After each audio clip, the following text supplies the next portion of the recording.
Hello everyone, this is episode 4 ranking every WC event, and today we're ranking them based off on how good the hardware of each event is. Basically, we have 17 events. I'm going to rank them in this tier list from S to E, and depending on the rankings, each event will get points that will go into an overall spreadsheet to determine the quote-unquote best event in the WCA. In the previous videos, I've done a quite long explanation of how the points work and that stuff, but this time I'm just going to jump into it. Just remember that the S is the best, E is the worst, and I'm going to try to sort the events within each tier as well. Now, I wanted to start with the obvious, and that is that the 3x3 hardware is generally really good. That's because 3x3 is one of the most popular events, and companies are willing to spend lots of money on improving their 3x3 hardware. A lot of the 3x3 events are really good. So just as a basis, these are not my final rankings, but 3x3, 3x3 blindfold, 3x3 FMC, one hand, and multi-blind. These are all 3x3 based events, with the latter 4 having a bit of a twist. The question is, does any of these events have better hardware than the others? And that's a good question. I mean, like FMC, like hardware is less important for FMC, so in that way maybe we can drop it down to A. Like, what other hardware is important? Like FMC, like the pen hardware, I guess. Like, do we have good pen hardware? And I think, yeah, like pens are pretty popular. There's an argument to put FMC in A just because hardware is less important, but just because pens are good in life, I think we're gonna put FMC in S tier. We're actually gonna put all these events in S tier. I'm gonna try to order it. So I think blindfold and multi-blind, we has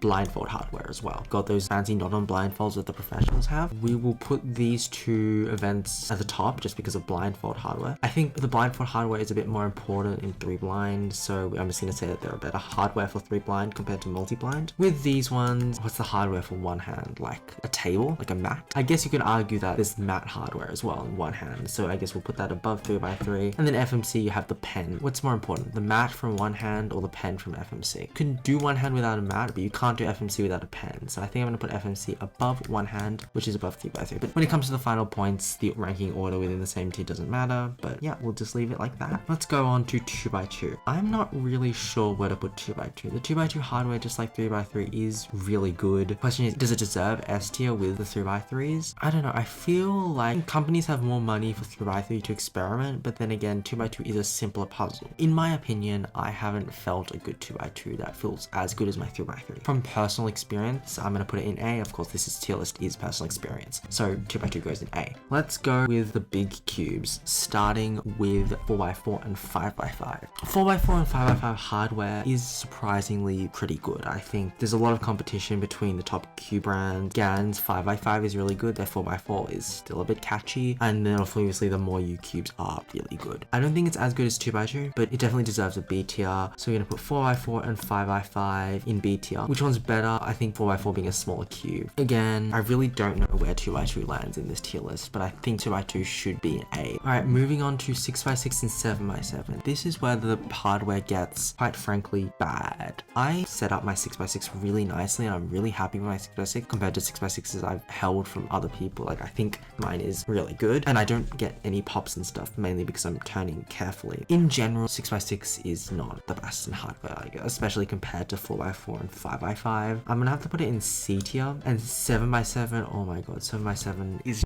even worse than 6x6. 6x6, it's manageable. Like mine, it feels fast, I can turn fast, I can avoid pops if I am careful. 7x7, oh my god, it's just, oh, I cannot do 7x7 without popping. Like, you know, it might be my fault, I might be a bad turner, but in general, the hardware I feel for 7x7 is quite primitive. I'm even tempted to put it in E tier. Like, I'm looking at this, like, are any of these events have worse hardware than 7x7? I don't think so. I think I'm gonna put this in E tier. I really think that 7x7 is just really not good in terms of hardware.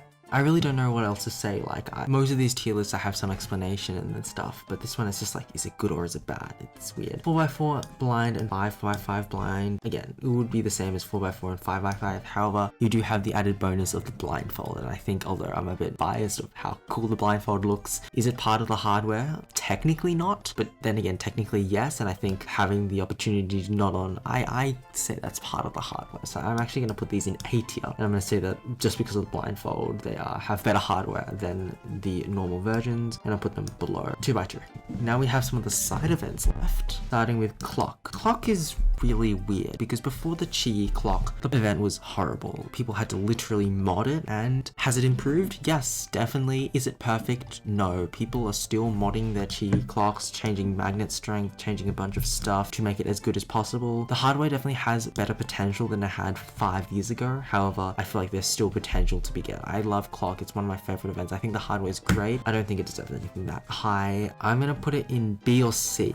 I'm not sure. I'm gonna put it in B tier, the top of the B tier. I think clock's hardware is really good with the Shengshao. I just remember the new Shengshao clock apparently is really good. That can go in B tier. Pyramix. I think the Pyramix hardware is good. There's a really nice variety of Pyramixes in terms of tip strength and that stuff, and I think it's good. But yeah, I really don't know what to say about this. Like, normally I have a lot of stuff to say, but it's good. I'm even tempted to put it like A tier, but no. I think just because it's a smaller event, companies have less money and are less willing to make the best hardware possible. I think there's still potential. I'm gonna put it at the top of B tier. I think it's better than clock. Now moving on to Megamix. I really am quite bad at Megamix, so I don't really know what Megamix hardware should feel like. At the moment, I'm putting all the average events in B. The events that are like, well, it's good, but could be better, I'm really not sure, and I think Megamix definitely does fit in this boat. The hardware is super good, really fun to practice. However, could we do better? Maybe. So that's why I'm going to put it in B tier. I think I'm going to put Megamix at the top of B. I feel like Scube could be better. At the moment, GAN has the monopoly on the Scube hardware, and I use the GAN Scube. It feels really good. I feel like it could be better. I don't know why. I really don't know. I don't know this much about cubing to make good judgments, but I think I'm going to put it in C tier. I really don't think it's as good as Pyramix in terms of Scube hardware. I'm going to put it above 6x6 just because 6x6 pops are really annoying.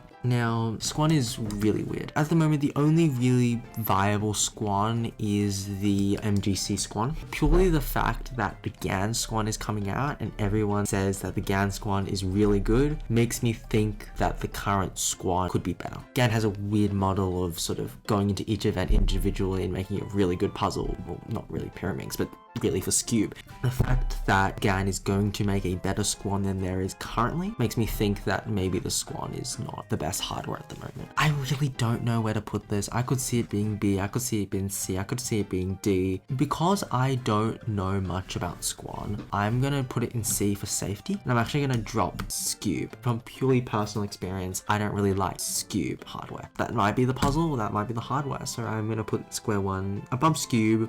It feels good, but it's not as good as Megamix and Pyramix, which feel really rigid. Alright, and that is my very scientific tier list that I probably am gonna get wrong and everyone's gonna scream at me, but that's alright. So now I'm gonna go input all this data into a spreadsheet and look at the results. Alright, the table is now filled in and we can really see the table coming together. In this column here we have episode 4, which is the best hardware. We have the scores for every event. As a reminder, the number of points an event gets is equal to the number of events in a lower tier, which means events in the same tier get the same points. So today, S tier got 12 points, A tier got 9 points, B tier got 4 points, and so on. Today's tier list was sort of skewed on the higher end, so there was a lot of S, A, and B tiers, which is why B tier gets only 4 points compared to 9 points in the past. So we have all our total points over here. So currently winning is 3x3 in one hand with 3 blind in third place. And in last place is still 6x6 with only 11 points. I think ranking the events in different ways are really interesting because a lot of the time we only think about, oh, which is the most entertaining or which is the best event. However, I think each event has very special things in different ways. So we can track it in each individual tier lists and then, you know, have a bit of fun making a spreadsheet. Although this spreadsheet really doesn't mean much because it purely depends on which prompts we choose, but it's for a bit of fun.